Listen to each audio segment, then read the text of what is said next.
The Deep Space Monitoring Station Sentinel-7 drifted silently at the edge of human space. It was a plain metal structure with solar panels that stretched out like wings.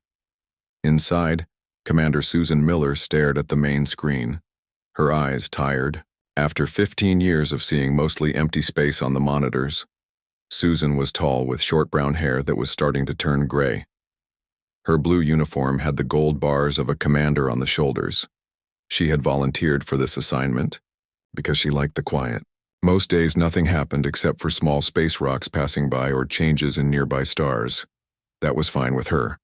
The 5-person crew kept the early warning system working, while the rest of humanity lived safely within protected space. Another boring day, said Owen Clark, the youngest crew member. He spun slowly in his chair at the sensor station. His red hair was messy, and dark circles showed under his eyes. Sometimes I think we're out here for nothing. Boring is good, Susan replied, sipping her coffee.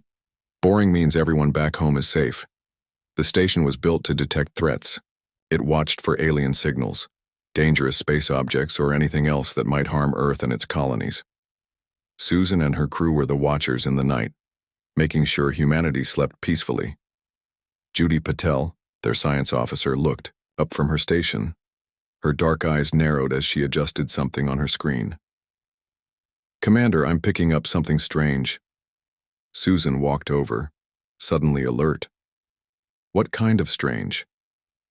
A signal, but not like anything I've seen before.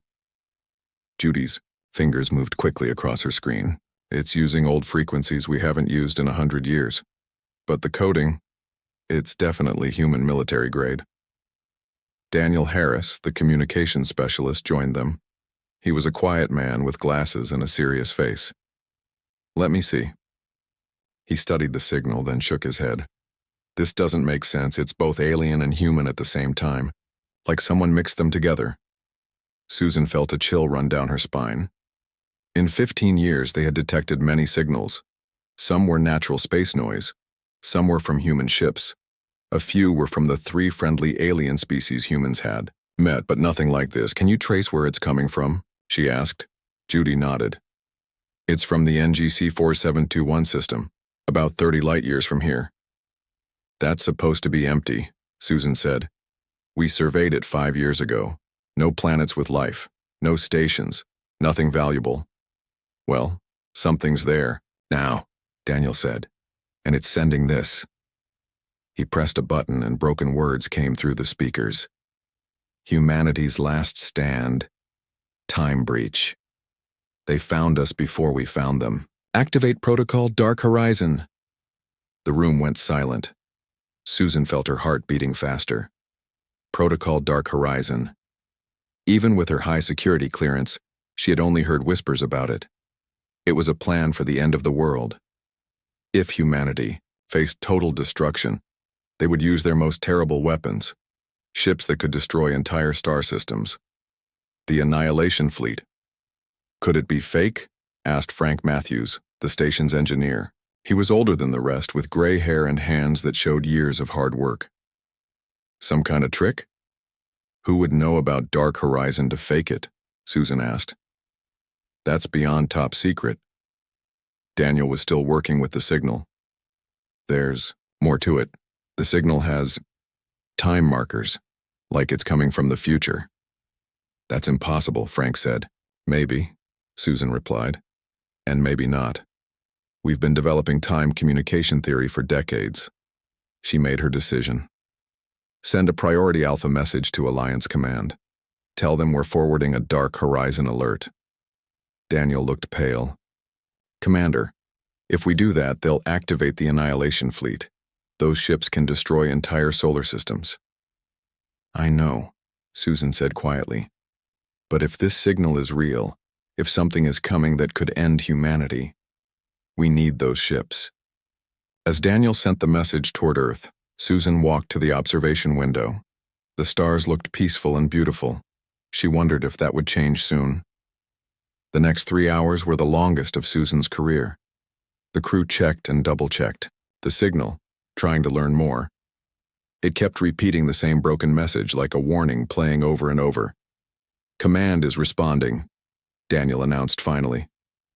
His voice was tight with tension. Admiral George Wright's face appeared on the main screen. His expression was grim.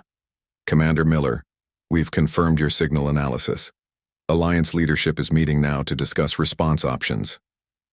Sir, do you think it's real? Susan asked. The Admiral was quiet for a moment. The authentication. Codes match our theoretical time communication protocols. Codes that exist only on paper, never used. He took a deep breath. We're dispatching the scout ship Eagle to investigate. And yes, the Annihilation fleet is being prepared. Susan nodded. The Annihilation fleet. 7 massive warships that officially didn't exist. Planet killers with weapons that could trigger stars to explode or tear holes in space itself. They were humanity's last resort, designed for one purpose, to ensure that if humanity fell, it would not fall alone. There's something else you should know, Admiral Wright continued. The signal appears to be activating now. It's not just a message anymore, it's a beacon. A beacon? Susan felt her blood run cold. What's it calling? That's what the Eagle is going to find out. The Admiral's face showed fear, something Susan had never seen before. Stand by for further orders. Command out. As the screen went dark, Susan turned to her crew. Their faces showed the same fear she felt. What do we do now? Judy asked. We do our jobs, Susan replied. We keep watching, and we prepare for whatever comes next. Outside the station, the stars continued to shine. But to Susan, they suddenly seemed like distant fires about to spread. The signal kept broadcasting its warning, calling to something out in the darkness, or maybe, Susan thought with growing dread, calling something to come find them. Humanity had just taken the first step toward a path they couldn't turn back from. The Annihilation fleet would soon leave its secret docks, and whatever was waiting out there would answer. Admiral George Wright stood in the war room beneath Alliance headquarters in Geneva. The room was deep underground with thick walls to keep all signals in. The large round table in the center showed a glowing map of stars. One star, NGC 4721, blinked red. George was a tall man with dark skin and short gray hair. His uniform had many medals that showed his years of service. His face was serious as he looked at the people around the table. These were the leaders of human space. Military, officers, scientists, and government officials. President Laura Gibson sat at the head of the table. She was in her 60s with short silver hair and tired eyes. She had led the Alliance for 8 years through good times, but her face showed she knew these good times might be ending. Tell us again about this signal, she said. George touched the table controls. The strange signal appeared as sound waves on the big screen. It uses codes that match our secret time communication research. Research we've done but never actually used. It's calling for Protocol Dark Horizon. Defense Secretary. Alan Foster leaned forward. He was a heavy man with a red face and thick hands. This is exactly why we built the Annihilation fleet. If something threatens all humans, we need those ships ready. The Annihilation fleet. 7 huge warships that most people didn't know existed. They weren't built to protect or explore. They were built to destroy on a scale never seen before. They could make stars explode or tear holes in space itself. They were the last resort, meant to ensure that if humanity died, their killers would die too. The 7th directive is clear, said Joyce Nelson, the Alliance's top scientist. She was small with long white hair and bright eyes behind round glasses. We can only use those ships if we know for sure humanity might be wiped out. A strange signal isn't enough proof. A signal that shouldn't exist at all, George said. One that specifically mentions Dark Horizon. President Gibson stared at the map for a long time. The red, blinking light seemed to grow brighter. What do we know about this star system? Joyce pulled up the information. NGC 4721. Surveyed 5 years ago. 1 yellow star similar to our sun. 4 gas giants, 3 rocky planets. No life found. Nothing special about it. Except now it's sending impossible signals, George said. The president nodded slowly. Send the scout ship Eagle to investigate. But, she took a deep breath. Prepare the Annihilation fleet for launch. If this threat is real, we need to be ready. People began moving quickly after that. Orders went out. The Eagle, a fast ship built for recon missions, was prepared for immediate jump to NGC 4721. And in 7 secret bases throughout human space, crews began waking up the most destructive weapons ever built. As the meeting ended, George caught Joyce in the hallway. "You don't think we should ready the fleet," he said. It wasn't a question. Joyce looked troubled. "What bothers me is that whoever sent this signal knew exactly what would happen. They knew we'd activate those ships." "You think it's a trap?" "I think," Joyce said carefully, "that we should consider why someone would want those ships active." Back in the command center, George watched as the Eagle prepared for jump. Captain Samantha Lee's face appeared on the screen. She was young, for a captain only 35, with short black hair and steady eyes. "Eagle ready for jump, Admiral," she reported. "Crew is prepared and all systems check out." "Be careful, Captain," George said. "This is reconnaissance only. If you find anything dangerous, you jump back immediately. Don't try to be a hero." "Understood, sir. Jump in 5 minutes." George turned to Joyce, who had joined him. "What do you really think we'll find there?" Joyce shook her head. "I don't know, but I keep thinking about time communication. If this signal really is from the future, then something very bad must have happened for someone to break the time barrier to warn us," George finished. The main screen showed the Eagle disappearing in a flash of blue light as it jumped to faster-than-light speed. In 7 hours, it would reach NGC 4721. Those 7 hours were the longest of George's career. He tried to rest but couldn't sleep. He kept thinking about the ships being prepared, planet killers, designed to strike terror into any enemy. They were humanity's darkest secret and greatest shame. Weapons built not for defense but for revenge. He remembered arguing against their creation years ago. What kind of civilization builds weapons that can destroy entire star systems? He had asked. A civilization that intends to survive had been the answer. Now those ships were being fueled and armed. Crews were boarding. Target systems were coming online. The Annihilation fleet was waking up. Finally, the Eagle reached NGC 4721. The first images came through to the command center. The room went silent as everyone stared at the screen. "My God," someone whispered. The system was a battlefield graveyard. Debris floated everywhere. Pieces of ships, some human-looking, some completely alien. Radiation readings showed that a massive battle had happened here, probably within the last month. "Eagle to command." Samantha's voice came through. "Are you seeing this?" "We see it, Captain," George replied. "Any signs of survivors?" "Negative on survivors, but..." There was a pause. "Sir, we're detecting a single energy source. It's strange, like it's flickering in and out of reality."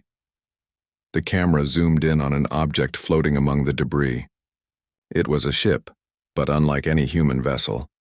Its hull was covered in symbols that seemed to move and change as they watched. But strangest of all, parts of it looked almost human in design, yet far more advanced. "We need to know what happened here," George said. "May I, Captain, prepare a boarding team?" "Already done, sir," Samantha replied. "Security Chief Paul Martinez is leading the mission." The boarding team put on their spacesuits and crossed to the mysterious ship. The cameras on their helmets showed the inside of the vessel. It was both familiar and alien. Corridors and rooms designed for human bodies, but with technology centuries beyond anything the Alliance had built. In what looked like the bridge, they found a single pod with a person inside. The team carefully opened it. Inside was an old man wearing what appeared to be a modified Alliance uniform with Admiral stars. When they woke him up, his first words made everyone in the command center freeze. "You shouldn't have come," the old man said, his voice weak. "You've activated the beacon, haven't you? They'll be tracking it." He looked directly into the camera with eyes full of fear. "I'm Admiral Vincent Reeves, or at least I was, 50 years from now." The command center erupted in chaos. President Gibson demanded to know what was happening. Joyce stared at the screen, her theory confirmed, and George felt a cold dread building in his stomach. The signal hadn't been a warning to protect humanity. It had been bait in a trap. And they had just stepped right into it. The medical bay on the Eagle was small but clean. Captain Samantha Lee watched as the ship's doctor, Nancy White, checked the old man who called himself Admiral Vincent Reeves. He was thin with white hair and deep wrinkles, but his eyes were sharp and alert. His DNA matches Alliance military records, Nancy said quietly. This is Vincent Reeves, but our records show he's only 38 years old and serving as a lieutenant on the Mars colony. How is this possible? Samantha asked. The old man laughed weakly. Time travel, not something we thought was possible until we had no other choice. Security Chief Paul Martinez stood by the door, his hand near his weapon. He was a careful man who took his job seriously. Why should we believe you're from the future? You shouldn't believe me, Vincent said. You should turn around and destroy that signal beacon, then maybe you'll have a chance. Samantha leaned closer. A chance against what? Vincent's eyes grew dark with memory. The axiom. We didn't know they existed until we activated an ancient beacon, thinking it held knowledge. Instead, it woke them up. He coughed and Nancy gave him water. The axiom believe any species that develops quantum technology is a threat to the universe. They've been eliminating such species for millions of years. In the control room of the Eagle, Eric Wilson monitored the ship's sensors. He frowned at his screen and called Samantha on the comm. Captain, I'm detecting energy distortions throughout the system. They're growing stronger. What kind of distortions? Samantha asked. Like tears in space. I've never seen readings like this. Vincent heard this and struggled to sit up. They're coming through. They followed me back. Who followed you? Paul asked, his hand now on his weapon. The axiom. They can track temporal distortions. My ship. The journey back created a path they could follow. Samantha turned to Nancy. Get him to the bridge. I need to know everything he knows. She activated her comm. All crew to battle stations. Prepare for possible hostile contact. On the bridge, Vincent looked at the main screen, showing the strange energy distortions. They were like cracks in the blackness of space glowing with blue-green light. In my time, Vincent explained, humanity fought the axiom for 30 years. We built terrible weapons. The Annihilation fleet was just the beginning. We created ships that could destroy stars, tear holes in reality itself. But it wasn't enough. Why not? Samantha asked. Because our weapons, Vincent's voice broke. They didn't just destroy their targets.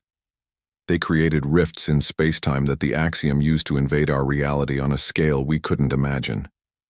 Samantha felt cold. You're saying the Annihilation fleet made things worse? Vincent nodded. Much worse. When we used those planet killers, we didn't realize we were opening doors for them. Earth fell. Our colonies fell. In the end, we built one last ship, a time vessel designed to travel back and change history. By having us deploy the Annihilation fleet early? Paul asked. No. Vincent's laugh was bitter. By preventing you from deploying it at all. The false signal, the beacon. It wasn't from us. It was from them. The axiom created it, knowing what humans would do when they detected it. On the screen, the cracks in space grew larger. Lights began to appear within them, shapes moving, coming closer. We need to warn Earth, Samantha said. She turned to her communications officer, Lisa Brown.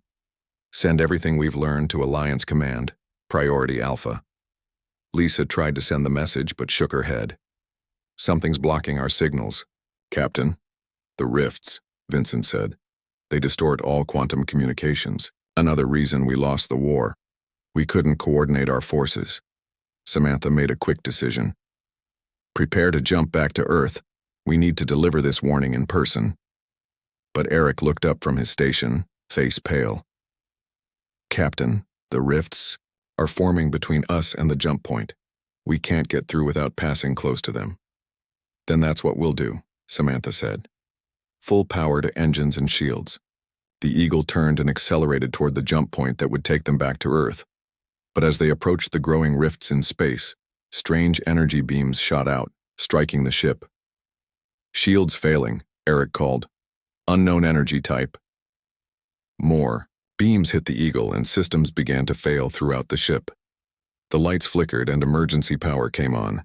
Engine damage, reported the engineer Kyle Reyes over the comm.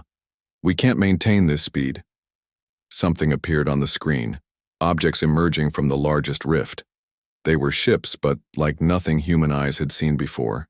They seemed to bend and shift as if they weren't fully in this reality. Axiom scout vessels, Vincent said quietly. The first wave. One of the alien ships fired again and half the Eagle's systems went dark. The ship began to spin as control thrusters failed. Prepare the emergency beacon, Samantha ordered. Download everything we've learned. Set it to broadcast on all Alliance emergency frequencies. As her crew worked, Samantha turned to Vincent. Is there any way to stop them? The old admiral was quiet for a moment. Not with weapons. In my timeline, we tried that. We spent 30 years building bigger and more terrible weapons, and it only made them stronger. Then how? Samantha demanded. Understanding, Vincent said. The Axiom feed on fear. They're psychic parasites that have evolved to trigger terror in sentient species, making them reach for greater weapons, which creates the rifts the Axiom need to spread. The ship shook as another energy beam hit. Alarm sounded throughout the vessel.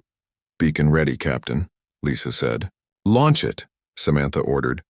A small probe shot away from the Eagle, instantly accelerating to faster than light speed. It carried the truth about the signal, the warning about the Annihilation fleet, and Vincent's story. It was their only hope of preventing humanity from making the same mistake twice. More ships coming through the rifts, Eric reported. Vincent looked at the screen and nodded. This is how it began last time, too. Samantha stood straight, facing the alien vessels on the screen. Prepare escape pods. All non-essential personnel evacuate. She looked at Vincent. You need to go too. Earth needs to hear your story directly. Captain, Paul protested, you can't stay behind. Someone needs to buy time for the pods and the beacon, Samantha said. I'll set the Eagle to self-destruct when the last pod is away. As the crew prepared to abandon ship, Samantha watched, the alien vessels coming closer. She wondered if history could be changed, if humanity could learn to face its fears instead of feeding them with weapons of mass destruction. The answer would depend on whether their warning reached Earth in time and whether anyone would believe it. The Alliance Council chamber in Geneva was filled with noise and fear. The emergency beacon from the Eagle had arrived, bringing its terrible message. Now the highest leaders of humanity argued about what to do. Admiral George Wright stood at the center trying to keep order. We've lost contact with the Eagle. Their last transmission confirms they were under attack. President Laura Gibson sat silently, watching the holographic display showing the strange rifts forming at the edge of human space. Similar tiers in reality were appearing near every major human settlement. The Axiom were coming through. The Annihilation fleet is our only hope, insisted Defense Secretary Alan Foster, pounding his fist on the table. 3 ships have already launched toward the largest anomalies. The other 4 are ready to go. Dr. Joyce Nelson shook her head. Didn't you listen to the warning? Those weapons are exactly what the Axiom want us to use. The energy they release creates more rifts for the Axiom to enter our reality. That's the word of one man claiming to be from the future, Foster argued. We don't know if we can trust him. His DNA matched our records, George pointed out, and the technology of his ship was beyond anything we've ever seen, yet clearly based on human designs. The debate was interrupted when Lieutenant Kevin Parker burst into the chamber. He was young with blonde hair and bright eyes. He worked in the Temporal Research Division. We've finished analyzing the quantum signature of the original signal, Kevin said, breathing hard like he had run a long way. It didn't come from the future. The temporal markers were fake, very clever fakes, but not real. President Gibson stood up slowly. You're saying someone wanted us to believe it came from our future? Yes, Madam President. Someone wanted us to think humanity was in danger. Someone wanted us to deploy the Annihilation fleet. The room went quiet as everyone realized what this meant. The signal that had started everything was a trick. A trap designed to make humans use their most terrible weapons. "Recall the fleet," Gibson ordered. "Immediately." George sent the recall signals, but his face was grim. "The rifts are disrupting communications. I can't be sure they'll receive the order." On the main screen, they could see the 3 Annihilation ships approaching the largest rifts. These ships were massive black triangles with weapons that could tear apart reality itself. "We need to warn them another way," Joyce said urgently. Before anyone could answer, all screens in the room suddenly changed. A new signal cut across all frequencies, coming from somewhere inside the solar system. It showed what appeared to be a large asteroid that had somehow avoided all detection systems.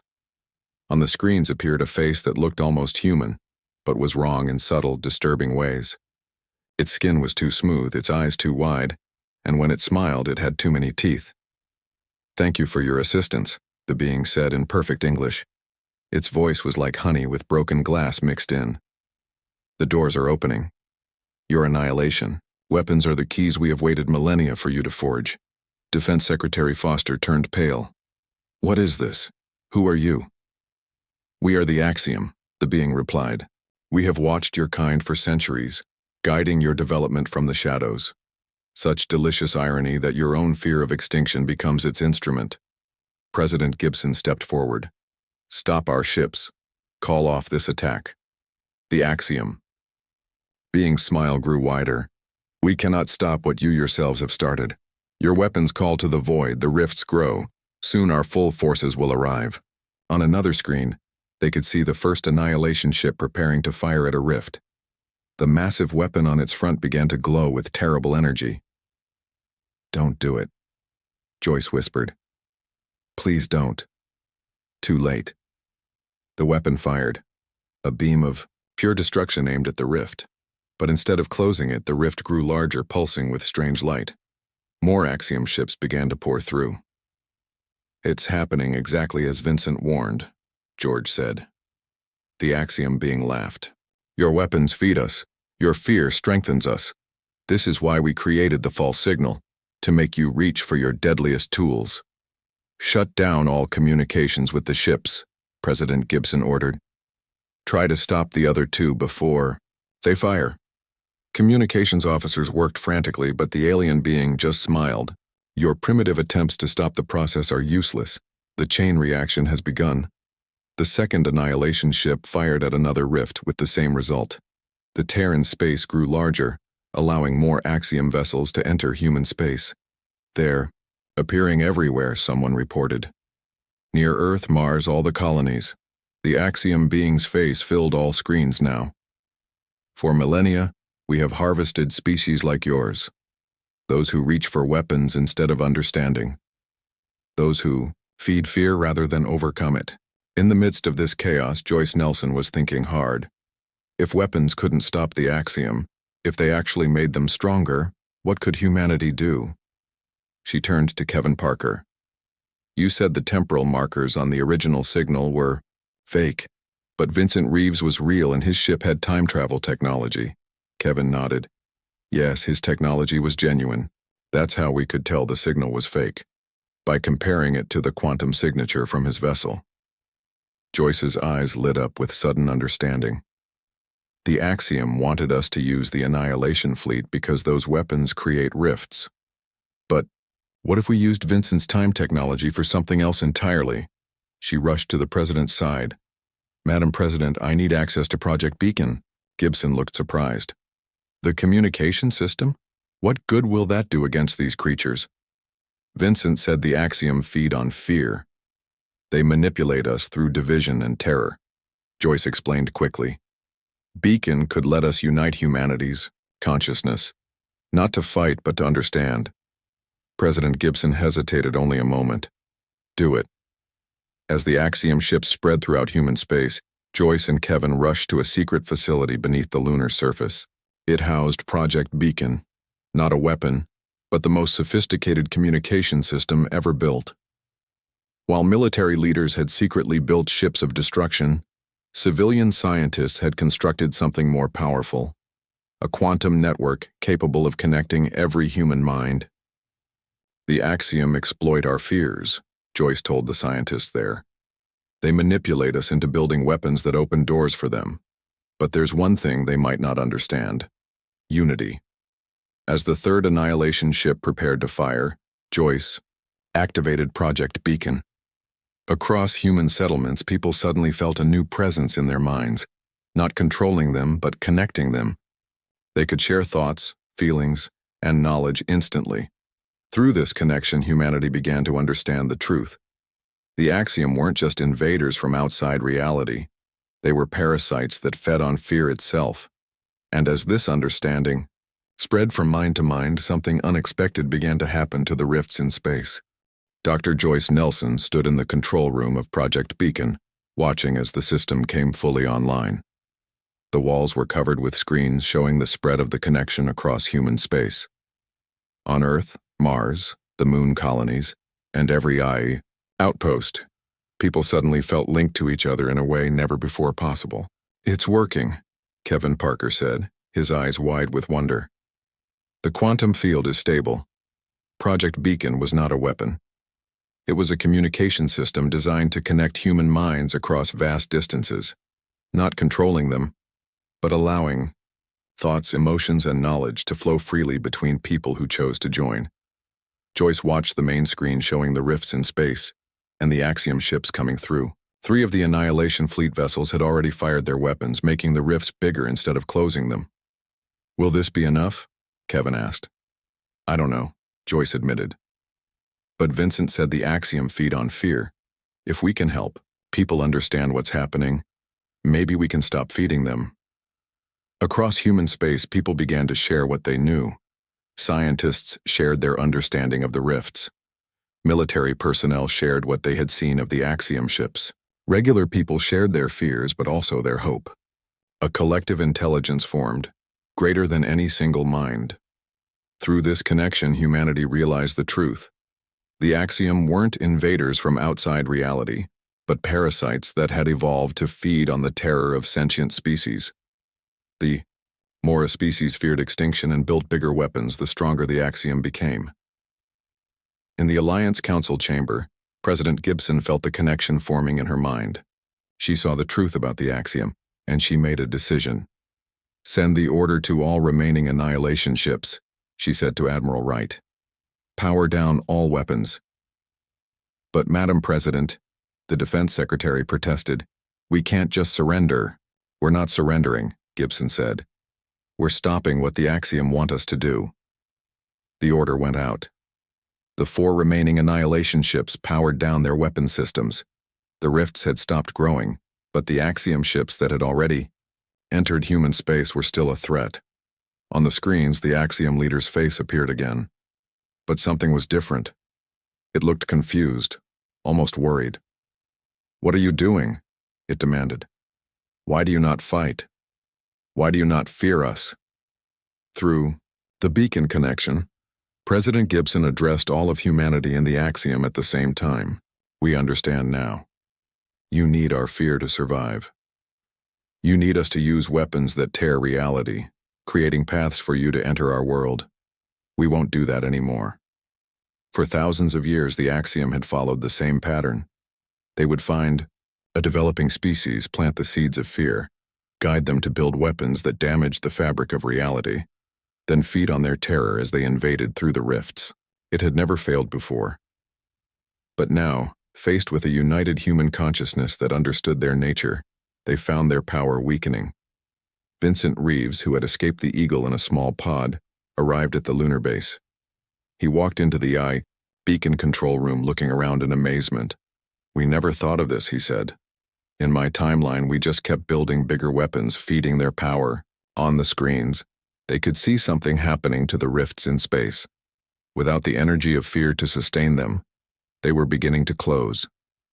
The axiom ships that had entered human space were changing too, becoming less solid, more transparent. "They're losing their hold on our reality," Joyce realized. "Without fear to feed on, they can't stay here." The axiom leader appeared one last time on the screens. Its form was fading, becoming ghost-like. "This is not the end," it threatened. "We will find other species. We will return when you have forgotten this lesson. No, President Gibson said firmly. We won't forget, and we won't let you prey on others. Through the Beacon Network, humanity shared their discovery with the 3 friendly alien species they had already met.